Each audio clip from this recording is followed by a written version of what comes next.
즉 예수님은 뼈가 꺾이지 않는 6월절 어린 양이시면서 또한 뼈가 꺾이지 않는 자, 바로 의인이셨던 거예요.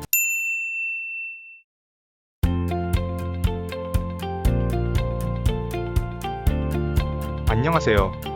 추루입니다. 오늘은 출애굽기는 요셉의 뼈를 장사 지내는 것이다 라는 주제로 출애굽기의 마지막 이야기를 나눠보려고 합니다. 여러분, 오늘은 요셉의 뼈와 출애굽기가 관련이 있다는 걸 말해보려고 하는데요. 그렇다면 출애굽기와 요셉의 뼈를 장사 지내는 것과는 대체 무슨 관련이 있을까요? 그것은 간단히 말씀드리면 이것은 출애굽기를 큰 관점에서 읽을 때 우리가 발견할 수 있는 이야기랍니다. 쉽게 말해 출애굽기를 그 책 안에서만 볼 때는 이것을 생각하기 어렵지만 우리가 율법서를 관통해서 읽다 보면은 출애굽기의 시작과 마침이 요셉의 뼈를 장사 지내는 것에 맞물려 있는 걸 알 수 있게 된다는 말이죠. 여러분, 우리는 먼저 출애굽기가 구약에서 율법서에 속한다는 사실을 한번 생각해 볼 수 있는데요. 즉, 출애굽기는 모세오경의 두 번째 책이라고 그렇게 생각할 수 있어요. 그런데 이 율법서, 그러니까 창세기, 출애굽기, 레위기, 민수기, 신명기는 모세가 썼다고 해서 모세오경이라고 알려지고 있는데요. 하지만 신명기 끝부분에 모세의 죽음 이야기가 나오기 때문에 그렇다면 그 말은 적어도 모세의 죽음 이후의 기록 혹은 어쩌면 다른 일부분도 모세 이외의 또 다른 누군가가 이 책들을 기록했을 수 있겠구나 하는 걸 어렵지 않게 예상할 수 있고, 그래서 우리는 모세가 토시 하나 빠짐없이 이 율법서들을 기록했다는 경직된 생각에서 자연스럽게 벗어날 수 있는데요.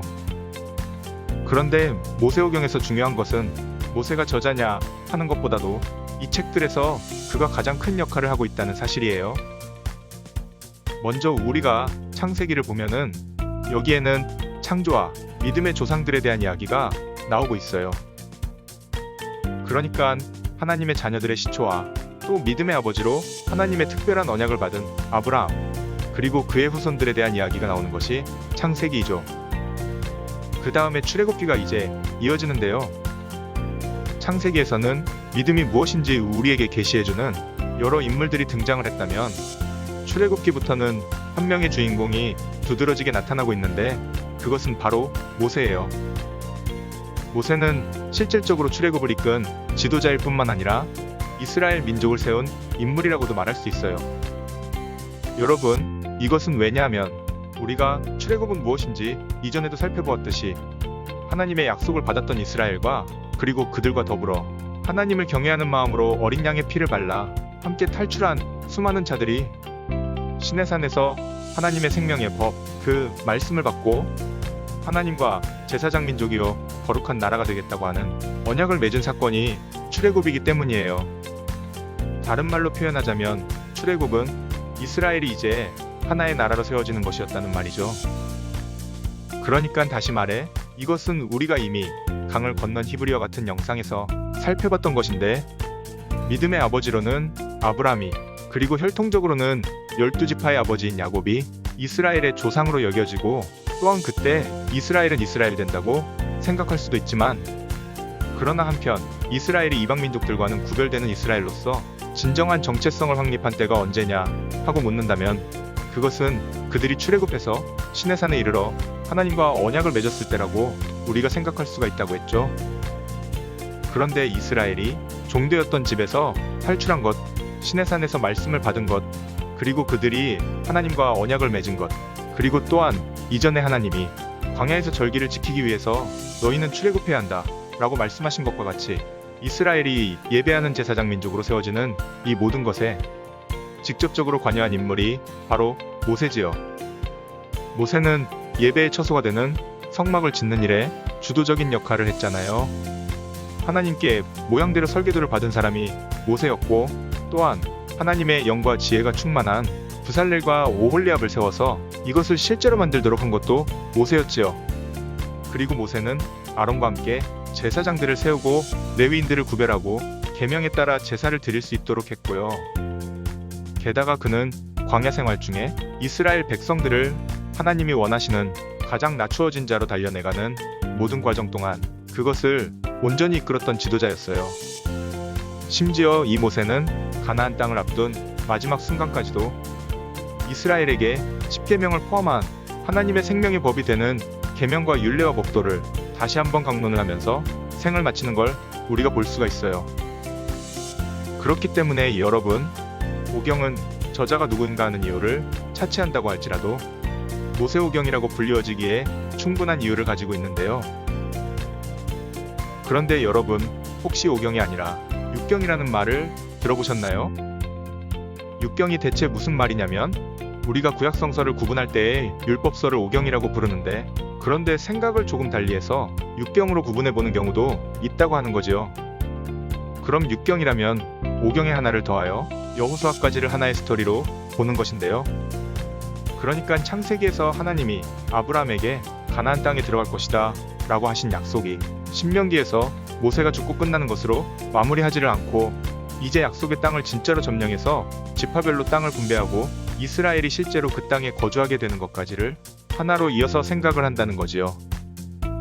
물론 이것은 히브리 성경의 구분법과 한글 성경의 구분법을 있게 한 70인역 성경에도 실제로 있는 것은 아니지만, 그런데 이렇게 보는 것이 순수하게 스토리로만 볼 때는 꽤 괜찮은 생각이라고 여겨질 수도 있겠는데요.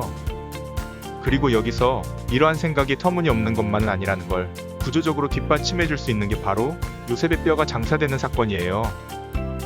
그게 무슨 말이냐면, 창세기에 보면 요셉은 죽음을 맞이하면서 이렇게 유언을 해요.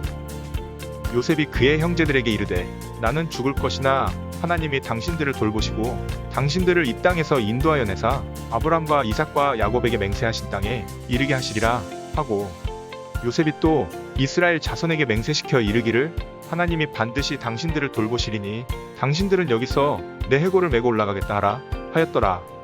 요셉이 110세의 죽음에 그들이 그의 몸에 향재료를 넣고 애굽에서 입관하였더라. 이렇게 여러분, 요셉이 죽으면서 창세기는 끝나게 되는데요. 그 마지막 장면에서 요셉은 이상한 유언, 즉 하나님이 약속하신 땅에 나중에 들어가게 될 때 내 뼈를 가지고 갈 것을 맹세하라고 그렇게 유언을 하고 있어요. 그런데 여러분, 모세는 실제로 출애굽할 때 요셉의 유언대로 그의 뼈를 가지고 나오는 걸 볼 수 있어요. 바로가 백성을 보낸 후에 블레셋 사람의 땅의 길은 가까울지라도 하나님이 그들을 그 길로 인도하지 아니하셨으니, 이는 하나님이 말씀하시기를 이 백성이 전쟁을 하게 되면 마음을 돌이켜 애굽으로 돌아갈까 하셨습니다.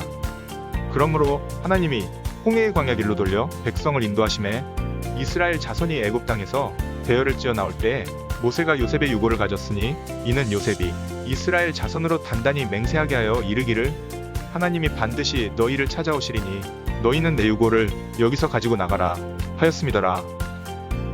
자, 그러자 여러분, 이 뼈는 마침내 어떻게 되나요? 요셉의 유골은 가나안 땅 세겜에 장사되었다고 성경은 기록해요. 또 이스라엘 자손이 애굽에서 가져온 요셉의 뼈를 세겜에 장사하였으니, 이곳은 야곱이 베크시타를 주고 세겜의 아버지 하몰의 자손들에게서 산밭이라.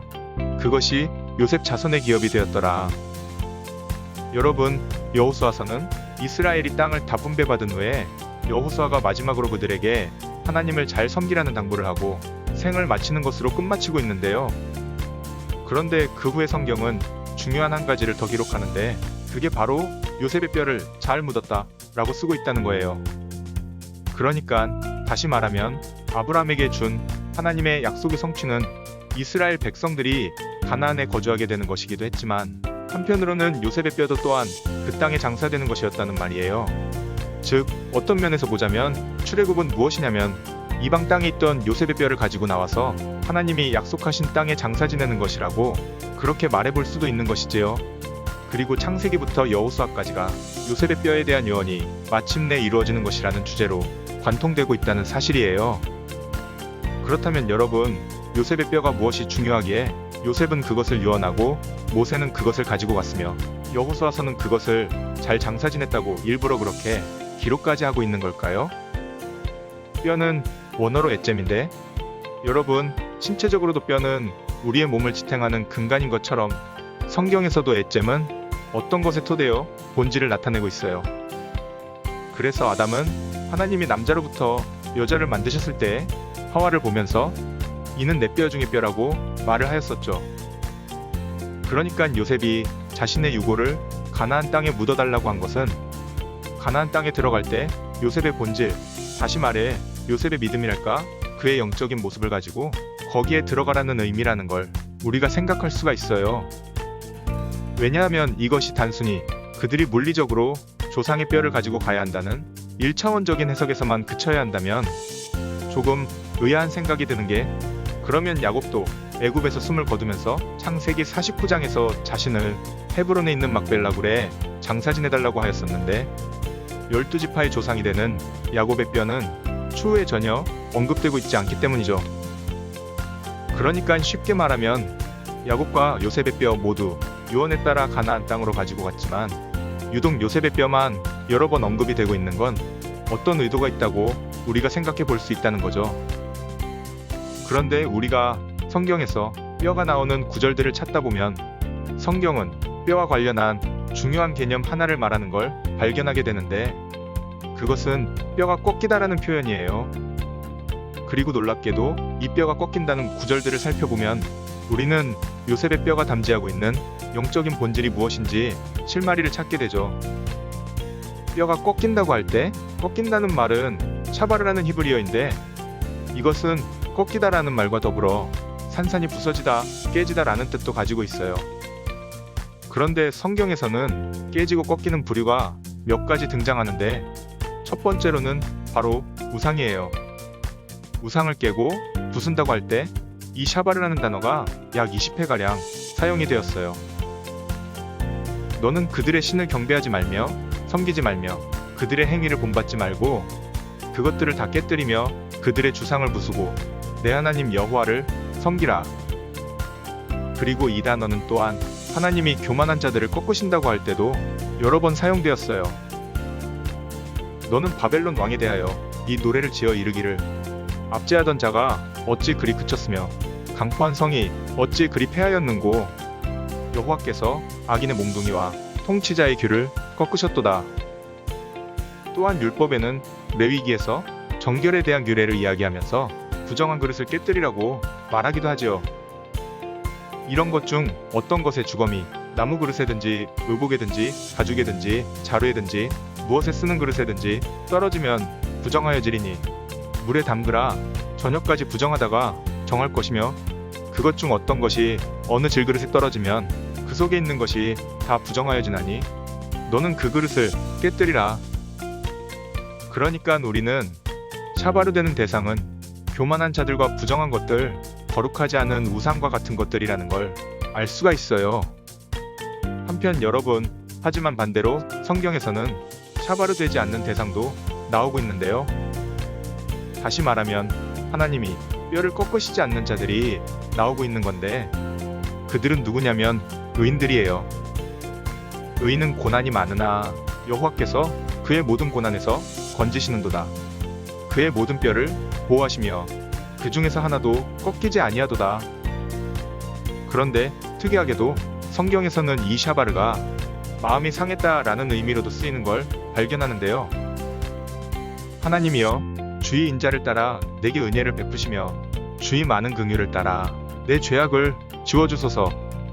하나님께서 구하시는 제사는 상한 심령이라. 하나님이여, 상하고 통회하는 마음을 주께서 멸시하지 아니하시리다. 이 시편은 여러분, 다윗이 밧세바를 범한 후에 하나님께 크게 회개하며 자신이 죄인이라고 철저히 인정하며 드렸던 기도가 아닌가요? 그렇다면 우리는 여기서 하나님이 뼈를 꺾는 자들은 교만하고 우상을 섬기며 죄악 가운데 있는 자들이어서 그런 걸 알 수가 있고, 반대로 하나님이 뼈를 꺾지 않는 자들은 마음이 철저히 상하고 낮추어진 자들, 그러니까 자신이 가장 불의한 죄인이라고 통회하며 하나님 앞에 나아가고 있는 자들이라는 걸 알 수가 있어요. 그리고 이런 자들이 하나님께 의인으로 여겨지는 것이지요. 여호와는 마음이 상한 자를 가까이 하시고 충심으로 통회하는 자를 구원하시는도다. 의인은 고난이 많으나 여호와께서 그의 모든 고난에서 건지시는도다. 그의 모든 뼈를 보호하시며 그 중에서 하나도 꺾이지 아니하도다. 여러분, 그러니까 앞으로 다시 돌아가서 뼈를 가지고 가라는 요셉의 유언은 단순히 자신의 시체를 가지고 가라는 말이 아니라 바로 하나님 앞에서 꺾이지 않는 뼈가 되는 의인의 믿음의 본질을 가지라는 말이 되는 거랍니다. 그러면 여기서 더 하나, 왜 요셉의 뼈냐 하고 생각해 볼 수가 있겠죠. 그것은 바로 요셉이 예수님을 예표하고 있기 때문이에요. 여러분, 아까 뼈가 꺾이지 않는 자들은 의인이라고 했는데 구약에서 뼈가 꺾이지 않는 대상 하나가 더 있으니 그건 유월절 어린 양이에요. 하나님은 10번째 재앙이 있던 밤에 문설주에 어린 양의 피를 바르고 잡아서 고기를 먹을 때 뼈를 꺾지 말라고 말씀하셨어요. 그런데 신기하게 신약에서 예수님은 십자가에 달려 돌아가실 때 뼈가 꺾이지 아니하였다고 성경은 증거하지요. 즉, 예수님은 뼈가 꺾이지 않는 유월절 어린 양이시면서 또한 뼈가 꺾이지 않는 자, 바로 의인이셨던 거예요. 왜냐하면 예수님이야말로 철저히 부서지고 낮추어진 자, 즉 샤바르가 된 자, 쉽게 말해 상한 마음을 가진 하나님이 찾으시는 그 한 사람이었기 때문이죠. 여러분, 그런데 바로 요셉도 이러한 예수님을 예표하는 자로 등장해요. 요셉의 생애를 보면은 그는 하나님이 주신 꿈과 계시로 인해 많은 핍박을 받게 되고 이방 땅에 끌려가서 정말 무수한 고난을 받았죠. 그러나 요셉은 인내로 모든 것을 이겨내고 마침내 왕과 같은 자리에 앉게 되죠. 그리고 그는 기근 가운데 양식을 준비하여 많은 사람을 생명으로 인도하게 되고 원수된 형들을 사랑으로 용서하며 또한 아버지를 맞이하여 빛이 언제나 비치는 땅인 고센 땅으로 이스라엘을 구원하였는데요. 여러분, 요셉이 가족들을 살게 한 땅 고센에는 특별한 의미가 숨겨져 있는데 그것은 고센의 게마트리아가 358로 나타나고 358의 숫자값을 가진 또 다른 단어가 있었으니 그것이 메시아흐, 즉 메시아라는 사실이에요. 그러니까 흑암에서 빛으로 구원하시는 분이 메시아이고 그러한 메시아의 사역을 하고 있는 게 본문에서는 요셉이죠. 여기에 하나 덧붙이자면 여러분, 예수님이 이 요셉의 자손이라는 걸 혹시 아시나요? 이게 대체 무슨 이야기냐면 우리는 예수님을 유다지파 다윗의 자손으로만 생각하고 있지만 유대인들에게 메시아는 요셉의 자손에서 나신다고 내려져 온다는 사실이에요. 여러분, 실제로 우리가 생각해보면 야곱의 장자는 르우벤인데 그러나 르우벤은 혈통적인 장자일 뿐 실제로 이스라엘의 왕은 후에 유다지파를 통해서 이어지게 돼요. 그리고 한편 제사장은 레위지파를 통해 나오게 되지요. 하지만 사실 여러분, 야곱의 진정한 장자는 요셉이라는 걸 우리가 알고 있지 않나요? 마치 이삭의 장자가 에서가 아니라 야곱이었던 것처럼 야곱의 진정한 장자는 르우벤이 아니라 요셉인 것이에요. 요셉이 하나님의 환상과 계시를 받는 아들이었었고 또한 그가 모든 이스라엘 가족들을 구원하는 장자인 것이지요. 그러니까 예수님도 이 요셉의 자손으로 이 땅에 태어나신 분이시라는 거예요. 왜냐하면 예수님은 혈통적인 장자가 아니라 영적인 장자를 따라 나셨기 때문이지요. 예수님은 유다지파인데 무슨 말이냐 하시는 분도 있으실 거예요. 맞아요. 예수님은 유다지파로 태어나셨죠. 하지만 엄밀히 따지자면 예수님은 유다지파가 아니세요. 왜냐하면 예수님은 유다지파인 아버지 요셉의 씨를 받아 태어나신 게 아니라 성령으로 잉태되어 나신 하나님의 아들이시기 때문이지요. 여러분, 예수님이야말로 요셉처럼 하나님이 주신 구원을 이루기 위하여 온갖 고난과 멸시를 받고 십자가를 지기까지 낮추어 주신 분 아니신가요? 그리고 마침내 고난을 이기고 승리하셔서 흑암 가운데 빛을 비추시는 메시아가 예수님이세요. 다시 말해 예수님이 상한 마음을 가져 의인으로 인정받은 자이자 뼈가 꺾이지 않은 그 어린 양이셨던 거예요. 여러분, 어떤가요? 오늘 우리는 출애굽기는 요셉의 뼈를 가나안 땅에 장사 지내는 것이라는 걸 살펴보았어요. 그리고 그것은 요셉의 본질을 가지라는 뜻이란 걸 알 수 있었고 그것은 뭐냐면 곧 뼈가 꺾이지 않는 믿음, 즉 의인의 믿음을 가지는 거였어요. 여러분, 그리고 이 모습은 우리가 요셉의 인생에서도 볼 수 있는 모습이었지만 궁극적으로는 죽기까지 낮추시고 십자가를 지신 예수님에게 담지된 영적인 모습이었답니다. 출애굽은 바로 이 뼈의 본질을 가지고 가나안 땅에 들어가는 것이에요. 그렇기 때문에 여러분, 히브리서에서는 믿음장인 11장에서 선조들의 믿음에 관해 언급을 할 때 요셉이 자신의 뼈를 가지고 가라고 유언한 이 사건이 바로 믿음이었다고 그렇게 증거하고 있답니다. 여러분, 오늘 전해드릴 내용은 여기까지인데요. 이 영상이 여러분이 성경을 이해하는데 조금이라도 도움이 되셨다면 구독과 좋아요를 눌러주시면 다음번에 더 좋은 내용으로 찾아뵐 수 있을 것 같습니다. 지금까지 추루였습니다. 감사합니다.